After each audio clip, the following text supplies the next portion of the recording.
Thank you so much for joining me for this month's Did You Know webinar.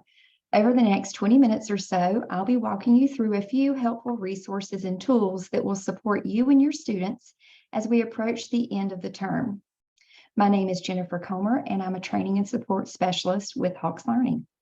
If you happen to have any questions throughout my session, please feel free to chat those in the Q&A box located at the bottom center of the Zoom screen, and I'll be sure to reserve some time at the end to address your questions.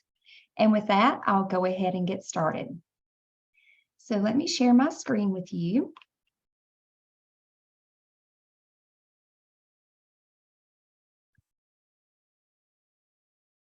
Go ahead and share.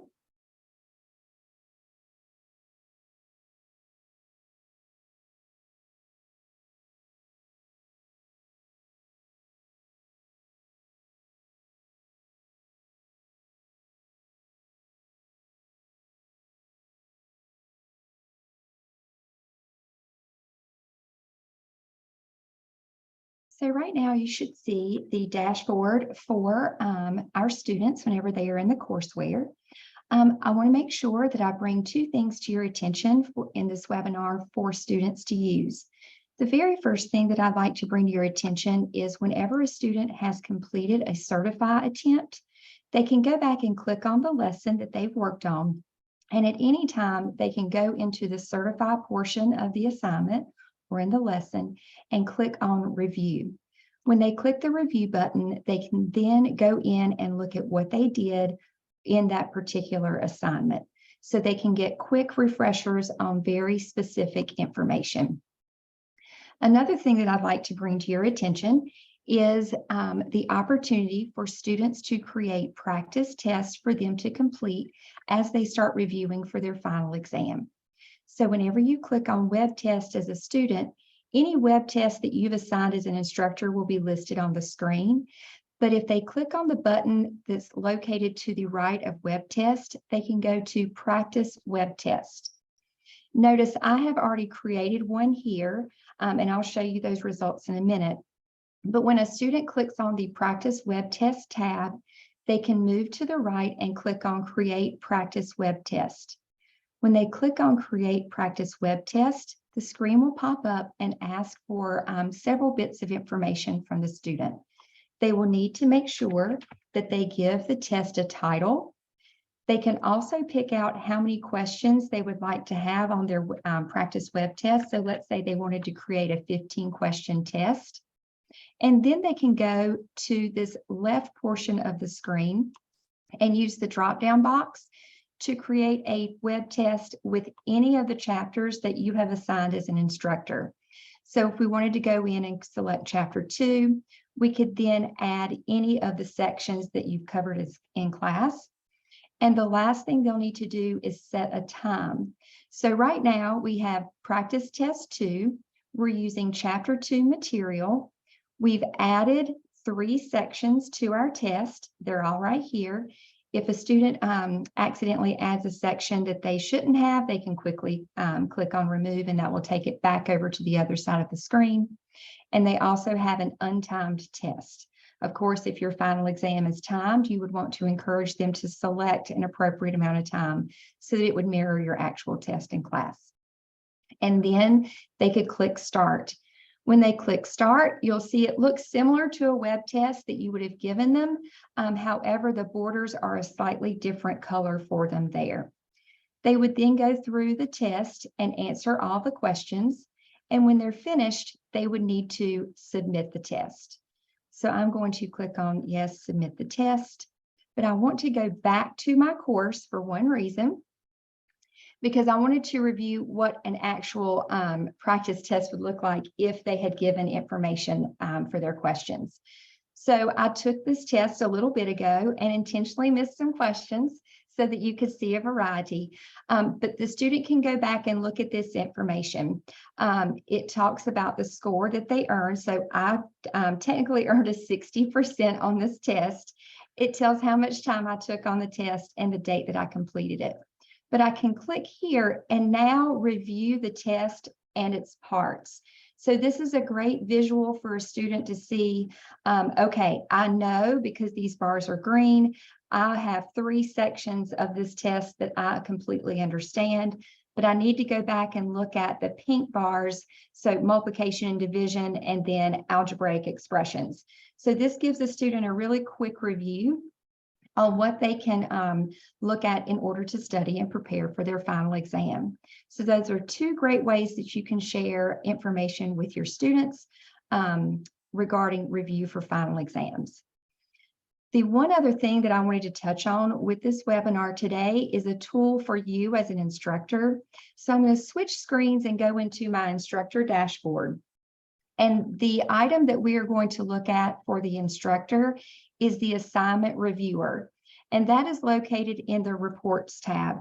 So when you click the reports tab, the assignment reviewer is one of those top 4 reports that a lot of instructors use frequently, and it's the one located on the far right. So if I click on assignment reviewer, this is going to allow me to take an in-depth look at every assignment that I've given my students for this semester. And it also gives me the opportunity to look at student data on each assignment. And I'll show you what that means. So whenever you click into assignment reviewer, the assignments that you have been given to your students during this semester are located in 2 separate areas. One is in the top left corner, and it's a graphical display of the assignments that you've given. Notice that underneath each bar in this graph is a live link to the actual assignment itself. And the bars will show you how many students completed the assignment on time. Those are going to be represented in green. Then you'll have a section of bars that are yellow that are completed late. And if you hover over each section of the bar, it also tells you that it was completed late or on time. And then the orange color is for any student who has this assignment and it's overdue. So the due date has passed and they still didn't complete it. The last shaded item is this assigned section. And you'll notice in my list of assignments, 3.5 has 6 students that have it assigned. That means that the due date hasn't passed yet, so they can't be overdue, but they are students who have not completed it yet. So right now, I have 1 student in my course that's successfully completed the assignment and 6 who have still not completed it. If you scroll down the screen just a little bit more, you'll see the list of assignments.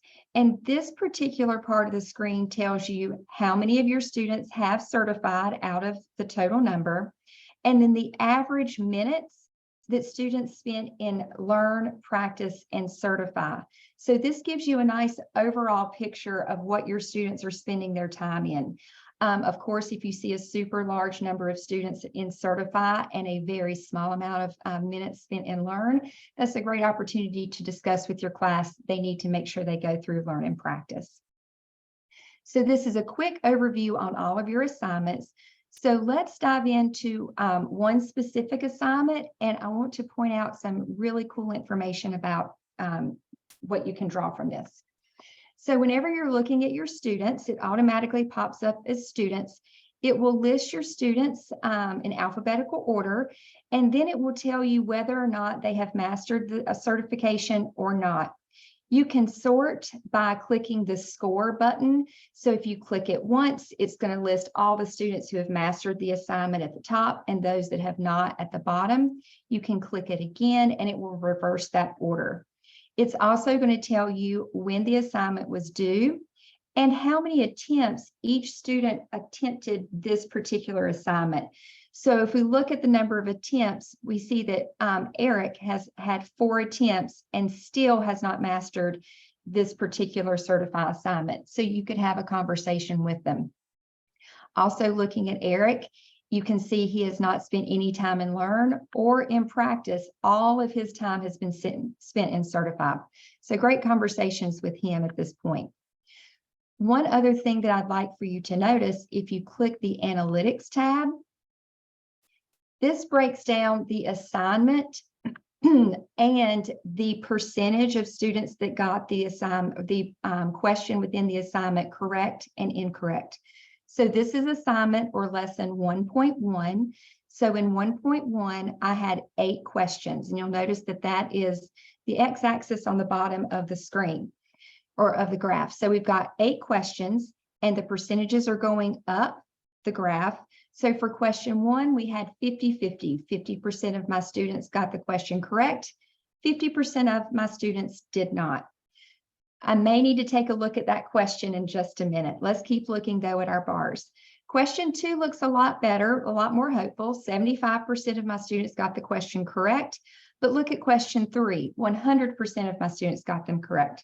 So if you look overall, question number 3 probably doesn't need to have a whole lot of review time in my review session. I would want to focus on question 1 because it has the highest number of incorrect responses. I'd probably also want to focus on question 7. And then I would probably also throw in question 8 and 2. Well, how do we know which questions to throw in our reviews, since our questions are typically randomized in our assignments? Well, here's where it's really interesting. Just like in the previous screen, the links are live underneath each bar. And also, I'm sorry, my dog is having a sneezing fit over to the side.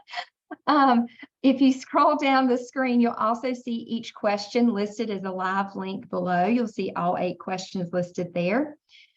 You also will have the objective for each question. So question number 1, the one I need to focus on the most, was dealing with plotting a set of real numbers on a number line.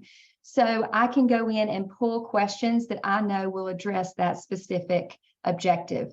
I also said I would bring in question number 7 into a review, so I can look at question 7 and know that I need to evaluate some expressions using absolute value with my students. But here's the really great thing. If I need to see an immediate question to show my students really quickly in class, I can either click on the live link underneath the bar, or I can click on the actual question number here. And when I do, it brings up the exact type of question that every single student was asked within the certify assignment. So it gives me a great starting point to begin reviewing topics with my students. So this is question 1. I want to review that one with students. I could also bring up question 7 and look at our graph here. So this is where I could be plotting numbers on a number line.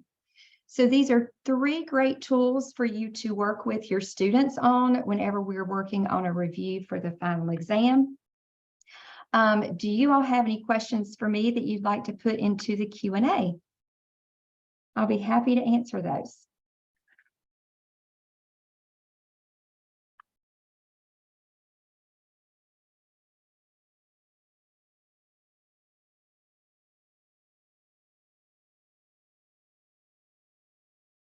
Any questions at all?